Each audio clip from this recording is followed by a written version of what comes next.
Hello and welcome back. Today we're going to be looking at William B. DuBay's The Rook Archives, Volume 1, 2, and 3. So The Rook was published in the 80s in the pages of Eerie Magazine, which was a Warren Comics publication. That meant it was in magazine size, so it was bigger than the average comic book that you would buy from Marvel or DC or Charlton or Archie comics at the time. So these collected volumes, I've got volumes 1 and 2 here, are essentially the same size of the magazines that you could buy back then. The Rook was a feature that was ongoing from month to month. I really like the design of these books. You got these really cool end pages here. The creator, this individual, William B. DuBay, is an interesting guy. Look him up on Wikipedia. He had a really interesting comics career, but also film and animation. Kind of a pioneer in some regards. The thing about Warren Comics is they used a lot of artists that were very much into this style of doing a lot of ink wash. You know, the comics were published in black and white. So, you know, these are black and white reproductions. These are never in color. And the style was something that the publisher, Warren, they wanted a stable of artists who kind of adhered to this style that you see here, because they wanted to differentiate themselves from Marvel and DC. One, that they weren't color comics, but two, because you know, you have this very heavy ink wash type of style that, you know, you weren't seeing this type of artwork in Marvel and DC comics at the time, for the most part. And certainly not, you know, in black and white. Everything they were doing was in color.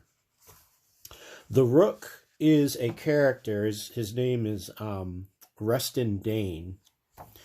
And he is a genius inventor who has a penchant for time travel back to the Old West. And he does this in a time machine that looks like a chess piece rook. And hence his name is The Rook. And he's created these robot buddies that are friends to him, and they help him out and so forth. So he goes back in time. His first adventure is he fights at the Alamo and saves his great-great-grandfather, who becomes a recurring character in the story. He's an old gunslinger, so he gets into some time travel adventures. He brings back a couple of attractive women, one of whom falls in love with him, so they're recurring characters as well. So they live with him in the present, which at the time this was written, 1977. But he frequently has a thing for the Old West, and he goes back and he gets into various adventures and deals with villains who have figured out the time travel mechanism that he has and so forth.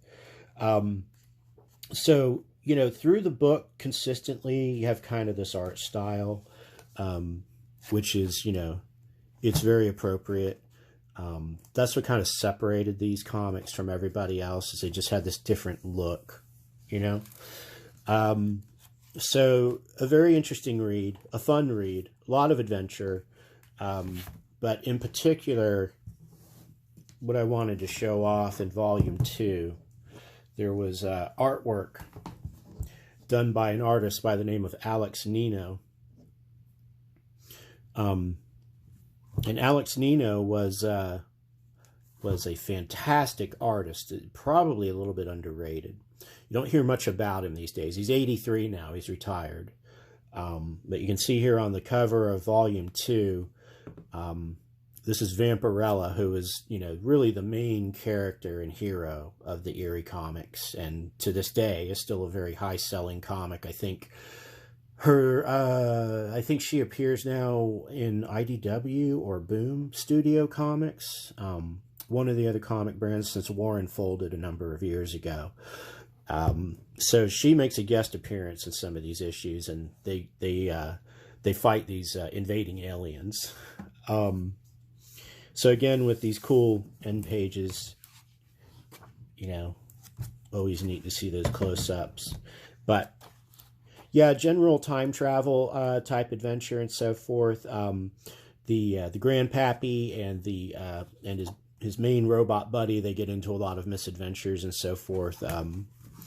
But you get to this issue here, drawn by Alex Nino, and this is the way they published it. So you didn't have the traditional left-right. You had to, you couldn't read the comic horizontally. You had to read it vertically. And that's because the artwork is so freaking awesome. I mean, so you saw what the previous artwork looked like, and now you see what Alex Nino is bringing to the table here. By this time in his career, I think he was actually just kind of getting started. I came across him in the mid-'80s when he was working for DC. He did work for Marvel and DC, but he did a lot of work for Warren as well. To my knowledge, this is the only issue of the Rook that he drew, unfortunately. But because of the art style that he brings to the table, the story has to fit the art here, because the art is so incredible, and it's so ornate, and it's so cosmic. So you have all these previous stories that are basically this guy traveling back to the Old West, a little bit going back to the medieval period, but then, he decides he wants to go to the depths of space and time. So he travels back to the, I believe, the ending of the universe, and he finds a lot of alien species in space who are like hanging out at this event. And that's basically what this issue is about. So you have this really unconventional panel and storytelling style. This is one of those comics you read and you just have to let it wash over you. It's unconventional, which is why it's pretty awesome. But almost every page is, this is a full-on splash page, almost a page and a half splash page, because it continues here and it goes here. You've got these panels up here that kind of move the narrative along, and this is him talking to his grandfather, saying, "Hey, I'm going to like the ends of space." Let's see, was it? "It's all so complex, grandfather, and it's all just theory. Yet with my wizard," that's his new time traveling device, "I've the means to journey to the furthermost reaches of time and space, to see it all firsthand. My first stop will be in the present, at the edge of the universe, to watch creation unfold." And then Grandpappy, again, he's from the Old West. "Boy, you got pudding in your brain. There's enough wonders in this world of yours to keep you busy a lifetime." So, it's like, what do you want to go there for when there's a lot of things on this earth? Who knows what I'll find there, grandfather? I might even bump into the creator himself. So, deep themes that you normally would associate potentially with time travel, especially when you're traveling to the edges of time and space, the creation of the Big Bang, the end. If you could travel in time to the end of our cosmology, you're bound to have to bring up some metaphysical concepts in a story like that. "I'll see you again at the end of time," and off he goes. And that's his new time travel device. So he's not using the Rook device. He's built this spaceship. But the artwork, the machinery and the organic nature of the artwork, this is what Alex Nino is. This is how I remember his art. And so I think, Warren Comics really, let him cut loose on this issue. I think they said, "Do your thing, Alex." Marvel and DC probably didn't let him implement this level of creativity. But it's just cosmic. It looks great. The layers or levels of shading. I don't know if it looks like this is like almost like pointillism here. I don't know if he's using like what they call Ben-Day dot screens or not. I can't imagine him doing these pointillism by hand though, but who knows? Some of these artists have that kind of devotion to their work. But man, it would have taken a long time for him to draw this comic if that were the case. So he gets out to the edge of space. He finds all these other spaceships. They're basically in the middle of a space war. These small alien dudes are getting pummeled by these large ships that are attacking them, and he's getting caught up in the fracas at the edge of space, at the edge of creation itself. We find a space battle. He ends up getting captured. Meanwhile, back in 1977, his grandfather is fretting about what's going on with them and so forth. Story here it's pretty basic. This is all about the art. This is comics that are all about the art. Definitely. So I love this splash page here. You've got this foreground and background that works really good. His damaged ship. The alien marauder, they're gonna bring him in, but what they're telling him is they're gonna repair his ship, which is this kind of weird turn in the story, which is I forget they're in this battle, but the battle itself is unnecessary. So the hostile aliens decide that they want to just repair everybody's ship because they didn't really want to kill anybody. Because I think the other aliens, they were harnessing the energy of the creation of the universe, something along those lines. But again, the story was secondary. When you look at just the style of the artwork, and when I get to this page here, this is essentially their cosmic power plant, and it's almost bordering on abstract design here. I really love this type of stuff.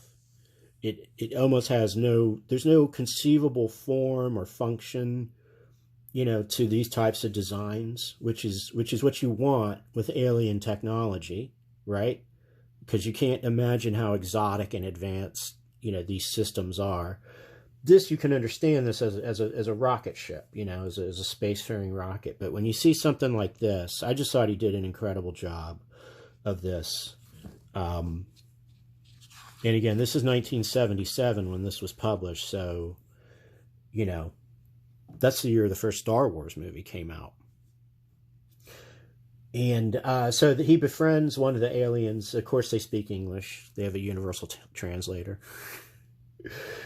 And you get just some more of this, just unconventional. I mean, this is 2 panels really, but it's really just, it's 2 panels separated over 2 pages. I mean, you don't see this type of approach to comics very often. So, they really, I would love to have been a fly on the wall when Warren Comics discussed this issue with Alex Nino. Because, either they went to him and said, look, man, do your thing on this issue, or he went to them and said, hey, you got to let me do my thing on this issue. Because, this artwork, I would love to see the original artwork here. What does it look like, before it went into production? Is it available? If you can find it, buy it. Because as far as I know, nobody is really talking about this issue. I haven't seen anybody really talk about this issue with Alex Nino's artwork, but I really think that this is a special comic and remains so to this day because of the style of the art and the way that the comic was put together and the way it was laid out. I think was still this was very vanguard at its time. Now, Alex Nino eventually went to go work for Heavy Metal, which was known for its high-quality art, among other things. And that was a good place for him to showcase this type of approach. because this type of stuff, if he showed up at Marvel or DC pitching this type of approach, this type of artwork to one of their science fiction titles at the time, you know, they would probably try to box him into a more, you know, 8, 9, 6-panel grid format, and not just like one splash page after the other. You know, this is a showcase of what this guy is capable of. So what I also like about it is there's he's a Filipino artist, but there's a certain, I don't know, to me there's a certain Aztec or Mayan civilization artwork influence or quality to his art. It could just be me, but it just seems that way to me. You see here we have another page. This is another fantastic panel where you have all these robots that he's drawn. I think this is the side story on Earth again. I think something happens where they set up a machine that starts mass producing all these robots mistakenly, and they can't figure out how to turn it off. So again, the grandfather and Manners, that's his main sidekick robot, they sort of introduce some comedy relief into the comic. While Destin Rain is off having these adventures, you know, these two are usually into some sort of mischief.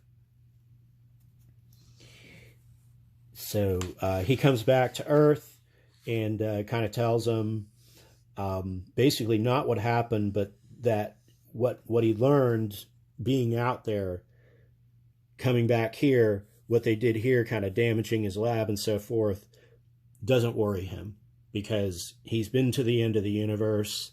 He's had this sort of cosmic universal friendship. And so, as he says, you know, after what I've witnessed today, this couldn't be more inconsequential. So he's experienced the wonder of the cosmos and has kind of put things in perspective for him. So the shenanigans that his compadres got into, messing up his lab and his house and so forth, not a big deal. Really, really, really, really cool issue. The rest of the book, and then, you know, the next issue gets back into the regular sort of, you know, art style that the book is known for. Alex Nino doesn't do any more issues that I'm aware of. And so he has this, they have this couple of issues where they team up with Vampirella and her friend Panther, I think her name is. So I'm not going to get into the whole backstory of Vampirella. If you're interested, you can do an internet search on her character and her story. But, you know, essentially, yes, she is a vampire. She comes from a planet of vampires. And yes, she does dress like that all the time. And it's probably why it's still she's a very best-selling character to this day.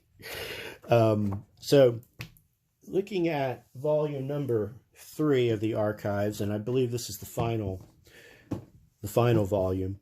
Although I think there were some issues that came out after that were published by one of these other independent comic companies for a while, because the character is too good to pass up. I mean, you can really do a lot with a time traveling guy who's in a, you know, time travel device that looks like a chess piece. I mean, there's just so many things you can do with a story. That's a huge palette, you know. That is a huge palette of potential storytelling. Again, same art style, and I haven't read this one. I've read the first 2 volumes, but I did thumb through this to see if there was any more Alex Nino art, and there was not, unfortunately. However, I did notice the art does take a turn for the even better here. Starting sometime around in this point, there just seems to be more of a fluidity to the art. It seems to be just a lot clearer than the original, you know, few issues. You can see, so, you know, they brought in different artists. So they were using 3 or 4 different artists And so they kind of changed. So here you've got art by Alfredo Alcala and Jim James. So I think it's here that you start seeing a change in the artwork. And then here again, Alfredo and Jim again, but I've noticed sort of a different inking style, like heavier on the inks, not so much ink wash as we see, you know, back here. So you got sort of like, you know, it's a softer look, gets a harder edge here. And looks like we get into more space battle territory, which would make sense because around this time, Star Wars is a bona fide hit. You know, this is probably now, these issues are probably getting into 1978, 1979. Everybody's looking for a Star Wars angle. So surely, you know, the editors went to the writer and said, yeah, man, we got to up the quotient. And then you see here in this issue, they're actually referencing Star Wars. You see these X-Wing fighters here. So I don't know exactly what's going on here. Maybe they're watching the movie or something. But there's, you know, certainly more science fiction, Star Wars action, maybe a little less of the time travel. But, you know, you can do that with a setup like this. Yeah, I mean, you know, it's just you're looking at a Death Star situation. So, I mean, they're basically riffing off the entire, you know, first Star Wars movie right here. You know, but why not? You know, you're trying to sell comics here, man. You know, this is a competitive time in the industry. You're looking for market share. You know, Marvel and DC are humming on pretty much all cylinders. You've got, you know, by this point, some of the direct market comics are coming in. You know, you got competition. People are competing for artists, for writers. They're experimenting with different formats, different types of paper quality, and so forth. So, yeah, you got to do what you can. So I think as far as the Eerie, you know, as far as the Eerie run goes, these first 3 volumes cover that. Here are the other ones I was mentioning though. So yeah, there were some other volumes of the Rook that came out years later. I think these came out maybe in the early 2000s. Art by Paul Gulacy, who's always good. So I haven't seen these. I don't have these, but I'll probably check them out at some point. Reston Dane is the Rook, inventor, adventurer, cowboy, time traveler, and you know, astronaut too. I mean, you might as well throw that in there as well. So if you see these, pick them up. I got them at my local comic book shop. I think I'm sure you can get them online. They're still in publication, you know. So cover price was $20, reasonable. High quality hardcover books. Props to Dark Horse for republishing these, and I think they did everybody a solid by bringing the Rook to the masses. So you can find individual back issues from that period of time as well in most local comic shops. Certainly on eBay if you're interested in getting the original issues. For my purposes, though, you know, it's hard to store magazine-sized comics. They don't fit into your short and long boxes, so I decided to just, when I saw these 3 volumes at my LCS, I decided to just go ahead and snag them, you know, for $20 a pop. You can't go wrong. So, good entertainment. I recommend the series if you want some fun, and you want to see some really cool artwork that's in black and white. Yeah. And I'm interested to read this 3rd volume to see where it goes, because anything that just kind of delves even further into science fiction, I always felt like the series was spending a little bit too much time in the Old West.